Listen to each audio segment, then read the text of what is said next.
नमस्कार today news को स्वागत करुछु मु रमेश आसंतु नजर पकेबा आज केतेक मुख्य खबर उपरे।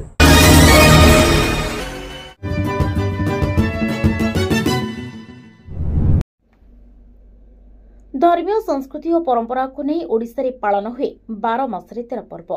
जगन्नाथ संस्कृति एवं हिंदू परंपरा अनुसार एप्रिल 14 तारिख होछि महाविषुव संक्रांति बा पणा संक्रांति। कई हनुमान जयंती अबा आंबेडकर जयंती बोली मानि थांती। तेबे ही पवित्र दिन समस्त ओडिया घरे घरे पणा प्रस्तुत करिथांती एवं हनुमान मंदिर रे भोग अर्पण करिथांती। सेपरि गतकाली एही पवित्र दिन अवसर रे कटक सहर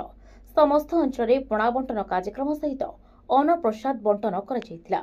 सेपरि कटक शांत साहि रे ओ मां विमला सेवा समिति पक्षरु संध्यारे एक विशाल पणा बंटन कार्यक्रम आयोजित होइतिला।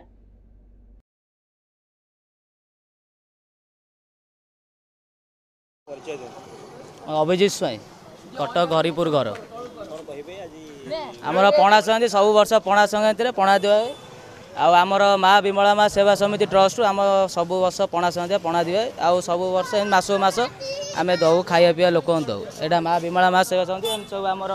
भाई बहन मैंने मिसिकी आम गठन कर सेवा समिति आगू आहरी पशु पक्षी को सेवा करवा आ मेडिकल आम खाया जाते कैंसर वार्ड में 500 लोक खाया जाते रुटी कषाल दौ आगू एमती विभिन्न विभिन्न प्रकार रखीचु। आज पवित्र पणा संक्रांति और हनुमान जयंती अभिनंदन जनाऊँ कटक सहर न सारा ओडिशा रे विभिन्न जगह एमती विभिन्न क्लब अनुष्ठान और एनजीओ द्वारा बंटन कर आज बहुत खुशी कथा आम जो वार्ड रू अच्छु से वार्डर सांसाई ठारे आमर सेवा समिति तरफ माँ विमला सेवा समिति तरफ जोटा पणा बंटन कर निश्चित गोटे खुशी कथा टीम माने युवक मैंने अच्छा महिला मैंने अच्छा गोटे साधुवाद एभली एक भल दिन में गोटे पवित्र कम कर निश्चित रूपे बहुत भल कथा आगामी दिन में कार्यक्रम जारी रो जेहेतु खरा आसूतापाई विभिन्न कार्यक्रम करूँ रक्तर अभाव अच्छी रक्त जोगाड़ करूँ आमर सहयोग भल पाए सब अच्छी आगामी दिन रही।